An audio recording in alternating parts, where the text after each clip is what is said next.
Bien, donc bonjour à toutes et à tous. Je tiens d'abord à remercier les organisateurs de cette université d'automne et tous ceux qui ont rendu possible cette rencontre. Je me présente donc Renaud Filleul, professeur de sociologie à l'université de Lille.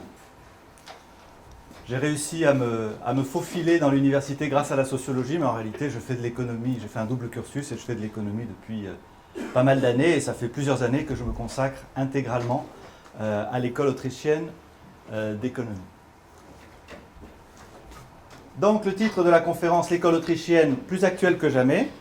Je vais commencer par vous présenter un panorama très bref de l'école autrichienne.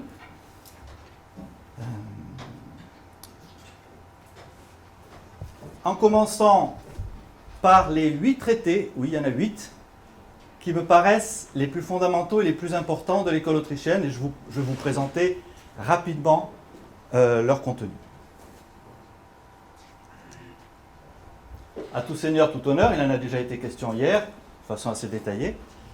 Le fondateur de l'école autrichienne, que vous connaissez tous, j'espère, Karl Menger, et ses principes d'économie. Donc Karl Menger, qu'est-ce qu'il a fait? Il a fondé le paradigme, il a cadré en fait un nouveau type de raisonnement économique, fondé sur la notion de bien tout d'abord. Donc il a fait un raisonnement très progressif. Qu'est-ce qu'un bien?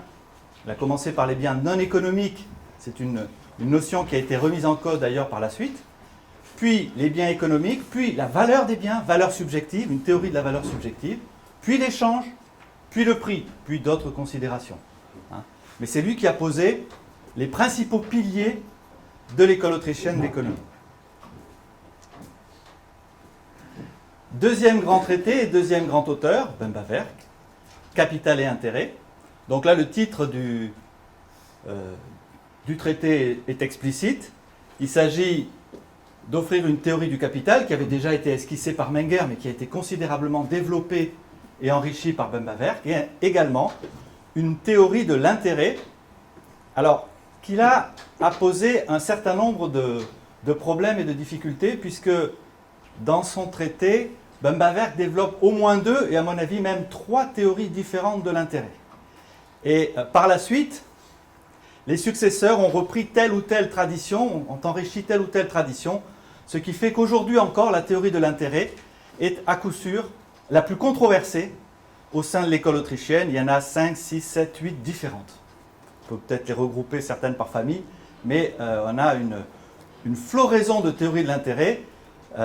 Les économistes de l'école autrichienne sont d'accord unanimement pour dire que l'intérêt n'est pas issu de l'exploitation du travailleur, mais au-delà de ça, l'accord ne s'est pas fait à ce jour et ne se fera peut-être jamais, je ne sais pas. Alors nous arrivons à la grande figure de l'école autrichienne au XXe siècle, Ludwig von Mises, avec ses 3 grands traités. La théorie de la monnaie et du crédit, dont il a été question hier, et dont nous fêterons le centenaire l'année prochaine. Donc une théorie de la monnaie très impressionnante. Très impressionnante. La véritable révolution de la théorie monétaire qui prend pleinement en compte les nouvelles théories subjectivistes de la valeur, théorie du crédit et théorie du cycle, dont il sera beaucoup question aujourd'hui, puisque c'est von Mises qui a inventé, qui a créé, en regroupant certaines traditions et en les prolongeant, la théorie du cycle, qu'on peut encore, et c'est ce que j'essaierai de montrer en fin de journée, dans la toute dernière intervention, qu'on peut appliquer à l'explication de la crise des sous-primes. Le socialisme, ou le collectivisme, ça c'est le titre de la traduction française, 1922. Alors 1922, pour moi, c'est une date très importante, c'est l'effondrement intellectuel du communisme. Pour la plupart des intellectuels, des scientifiques, il a fallu attendre 1989, voire même, la chute du mur, voire même 91, l'effondrement de l'Union soviétique. L'effondrement intellectuel et scientifique, date importante à retenir, c'est 1922. Von Mises a écrit le traité le plus détaillé, le plus approfondi, le plus pertinent sur cette question. Il a examiné par tous les bouts possibles, il est arrivé à la conclusion qu'un régime collectiviste, que ce soit dans une version communiste, c'est-à-dire égalitariste, ou sous d'autres versions, ne pourrait jamais fonctionner correctement.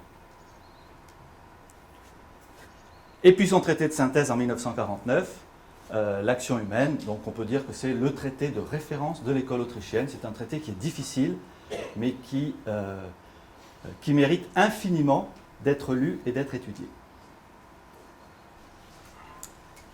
Ensuite, on arrive aux États-Unis et d'une certaine façon à la renaissance de l'école autrichienne avec le fameux traité de Murray-Rothbard, Homme, économie et État, qui a été traduit il y a quelques années en français, donc qui est maintenant disponible dans notre langue, ce qui est quand même bien pratique. Donc ça, c'est un traité de synthèse, c'est le traité que je conseillerais à toutes les personnes qui souhaitent obtenir une connaissance approfondie et solide de l'école autrichienne. Je pense que c'est le texte par lequel il faut commencer si vraiment on est décidé à s'investir dans ce mouvement de pensée. C'est le livre à lire. En ce qui me concerne, c'est le livre qui m'a permis de découvrir, non, je connaissais un petit peu, mais de connaître de façon approfondie l'école autrichienne. Je pense qu'il n'y a pas de meilleur texte pour cela. C'est un texte très clair, très simple, très progressif et très profond. Donc profitons-en. Alors un traité beaucoup plus récent qui est celui de George Reisman, Capitalisme, que vous ne connaissez peut-être pas. Alors c'est un très gros livre, c'est le plus massif qui ait été publié. J'ai mis le titre en anglais parce qu'il ne sera probablement pas traduit en français. Donc là c'est un ouvrage qu'il faut lire qu'il faudra lire probablement en anglais. Alors l'intérêt de ce traité, c'est de retisser un lien qui avait été un petit peu perdu, en partie à cause de Rothbard, qui était sans doute trop critique vis-à-vis de l'école économique classique britannique, Adam Smith, David Ricardo, John Stuart Mill. Et Reisman montre qu'en fait, l'école autrichienne est la véritable héritière de cette école classique britannique. Alors bien entendu, dans l'école classique, ça a été dit hier, il y a des erreurs de raisonnement très profondes, et Reisman les dénonce et les analyse d'ailleurs de façon magistrale. Mais il montre bien toute la continuité qu'il y a entre ces deux écoles. Et aujourd'hui, après avoir lu Reisman, je sais qu'en tant qu'économiste de l'école autrichienne, des textes classiques de Smith, Ricardo et de Stuart Mill font intégralement partie de ma tradition de pensée et m'apportent énormément de choses. D'un point de vue un petit peu plus technique, on trouve aussi dans son traité les développements les plus substantiels et les plus approfondis de la notion de structure de production. La notion de structure de production est une notion vraiment extrêmement importante dans l'école autrichienne. C'est une notion très simple, la production se déroule par étapes successives. Mais les Autrichiens sont les seuls à prendre véritablement au sérieux ce concept et à l'utiliser dans leur analyse macroéconomique. Donc Reisman a fait des développements très importants. 8e et dernier traité. Vous avez un bon programme de lecture là, je crois. 98, monnaie, crédit bancaire et cycles économiques. Donc ça, c'est aussi un texte qui vient d'être traduit en français. Et c'est le texte qui fait la synthèse des travaux sur la théorie du capital, de l'intérêt et de la monnaie, on peut dire depuis Mises, depuis le traité de Mises sur la monnaie. Donc là, on trouve des développements très détaillés sur toutes les discussions qui ont pu avoir lieu sur ces questions absolument centrales. Toutes les controverses qu'il y a eu également dans l'école autrichienne, les différents points de vue. Huerta de Soto va choisir à chaque fois un camp, va argumenter, etc. Donc on a des discussions très approfondies.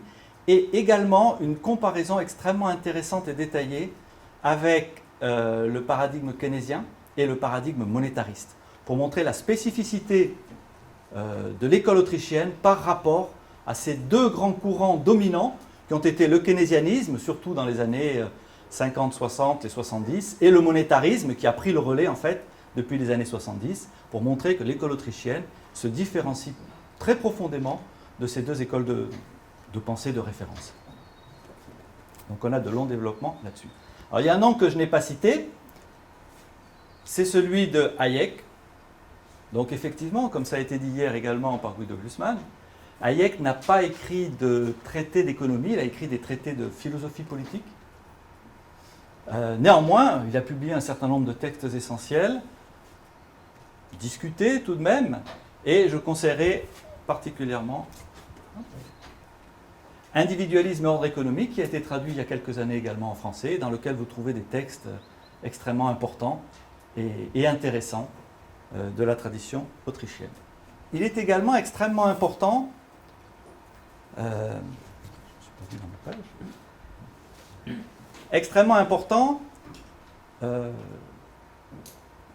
de replacer les travaux de l'école autrichienne et les différents auteurs de l'école autrichienne dans le cadre historique et dans le contexte politique dans lesquels toutes ces idées, toutes ces théories sont apparues. Et le meilleur livre sur ces questions, pour retracer, depuis les débuts de l'école autrichienne jusque dans les années 70 à peu près, pour retracer ce contexte dans lequel ces idées ont émergé, ces réseaux, ces auteurs, etc., c'est celui de notre ami Guido, n'est-ce pas? Mises Last Night of Liberalism, qui a été publié donc en 2007, hein, qui retrace la destinée, si je puis dire, du plus grand économiste de l'école autrichienne, en tout cas au XXe siècle, von Mises, hein, et qui nous montre en fait dans quel contexte politique, avec quelles personnes, dans quel... Voilà, toutes ces idées ont été développées, et donc ça, c'est un aspect contextuel extrêmement enrichissant. On trouve également une exégèse très détaillée des travaux, et très utile des travaux de von Mises.